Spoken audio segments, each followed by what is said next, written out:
Io volevo fare più che altro una domanda di attualità, come si dice, no? In Consiglio Comunale. Allora, innanzitutto, forse andrò anche un po' controcorrente. C'è un fondo di verità su quello che ha detto l'Anita Fiorentino e a dimostrazione nell'interrogazione sulla San Lunardo firmata da 2 soli consiglieri. Chiudo qua questo discorso. Poi, il discorso della domanda di attualità. Io sono arrivato tardi, però mi sembra di aver capito che voi stamattina avete fatto un'analisi su quello che è stato fatto, facendo anche un parallelo con l'attuale amministrazione, quello che era il programma proposto e cosa appunto realizzato e cosa c'è ancora da realizzare, insomma, in prospettiva. La domanda di attualità, visto che si parla della città, perciò i valori della città, è scoppiato il caso Gaiato, dove c'è una truffa milionaria che coinvolge tantissime famiglie di Portogruaro anche, dove il sindaco si è costituito parte civile al processo chiedendo danni d'immagine alla città. Più ha fatto un esposto a un blogger, non si sa quale, sempre una cosa relativa, danni al comune di Portogruaro più amministrazione comunale. È un dettaglio non da poco, perché amministrazione comunale vuol dire sindaco, giunta e intero consiglio comunale, centrodestra, centrosinistra, cioè maggioranza e minoranza. Allora, siccome io non ho visto nessuna presa di posizione o dichiarazione vostre a questo riguardo, avendo la sindaco speso circa 1.800 euro in consultazione di avvocato solo per avviare questa fase, essendoci, mi sembra, un avvocato della città metropolitana per poter consultare, è stato consultato, voi sapete darmi una risposta a questo, qual è la vostra posizione? Visto che non siete intervenuti fino adesso, vuol dire che siete d'accordo con la linea della sindaco, perché l'ultimo consiglio comunale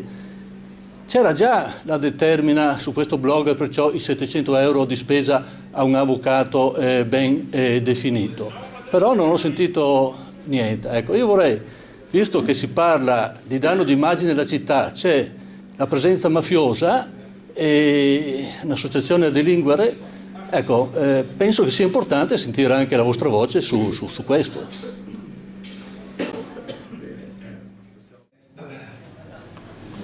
Sulla questione Gaiato,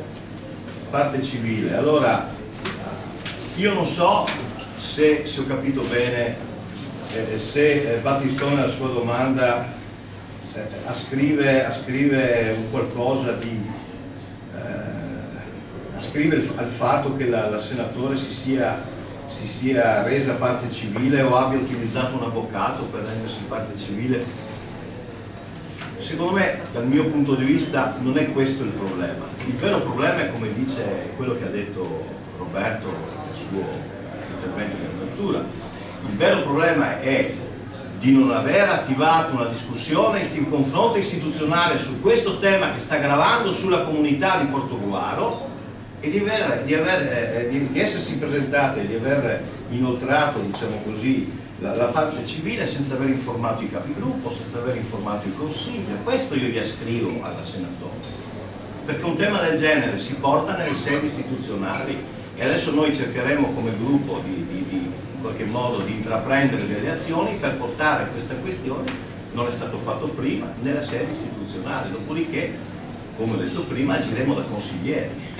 nei limiti e dentro le competenze che ovviamente ci spettano. È fuori di dubbio che questo tema deve essere motivo di confronto e di discussione,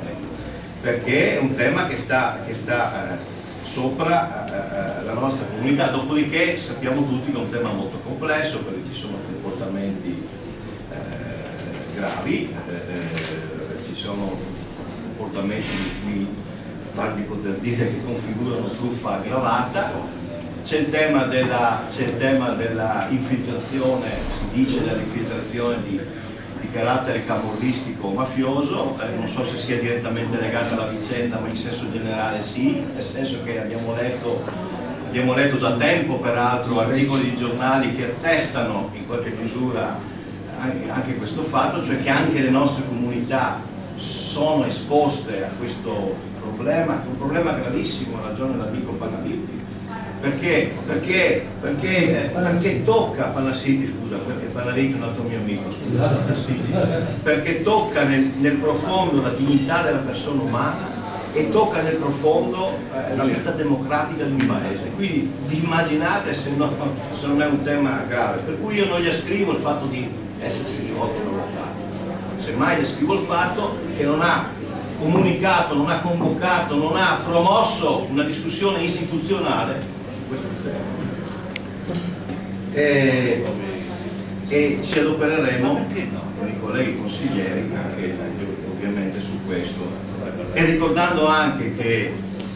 che molti dei consiglieri comunali presenti nel Consiglio lavorano, quindi voglio dire, dedicano grande parte della loro vita quotidiana al lavoro,